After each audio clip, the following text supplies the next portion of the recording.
Moldova, o destinație de vacanță pe care ar trebui să o adugăm în primele file ale jurnalelor de viață, cu munți, dealuri și câmpii roditoare, cu oameni care muncesc din zor și până în seară. După un drum lung și obositor, dar fermecător, cu dealuri molcome, pajiști pline de flori și văi împădurite, cu lacuri ca oglinda, cu munți ciopliți în piatră, pictați din loc în loc cu verdele crud al brazilor falnici, cu râuri dulci și liniștite, cu stânci sculptate parcă de mâna omului și nu de furia naturii, am ajuns în stațiunea Durău, aflată la poalele faimosului munte Ceahlău. Una dintre cele mai frumoase minuni ale Ceahlăului este cascada Duruitoare, așa că am purces la drum. Cascada s-a făcut auzită cu mult înainte de a fi văzută prin cunoscutul vuiet pe care îl produce. Un nou răsărit de soare, o nouă zi. Plecăm dis de dimineață și ne îndreptăm spre minunata capodoperă arhitecturală religioasă, Mănăstirea Neamț. La intrare ne întâmpină minunat salcâm cu flori de culoare liliachie.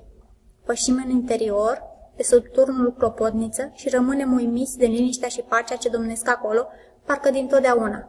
Parcă n-am mai plecat din acest loc sfânt, dar mai sunt atâtea și atâtea lucruri minunate pe care vrem să le descoperim. Nu străbate multă cale și ajungem lângă schitul Vovidenia, la casa unde a petrecut verdea rândul Ceahlău literaturii românești, alături de soție, de fiica sa Profira și de prieteni dragi.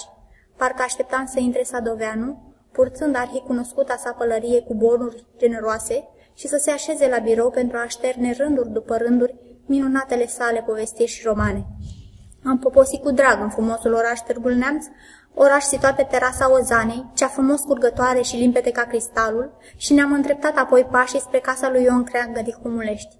Am pășit pe prispa de lut și ne-au străbătut fiorii privind obiectele de mobilier rudimentare pe care ni le închipuiserăm de atâtea ori și din amintiri din copilărie.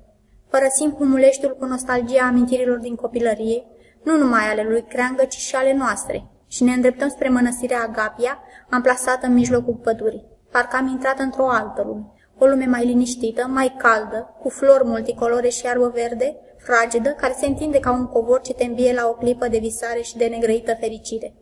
Plecăm în nordul Moldovei spre Bucovina, la mănăstirea Pudna.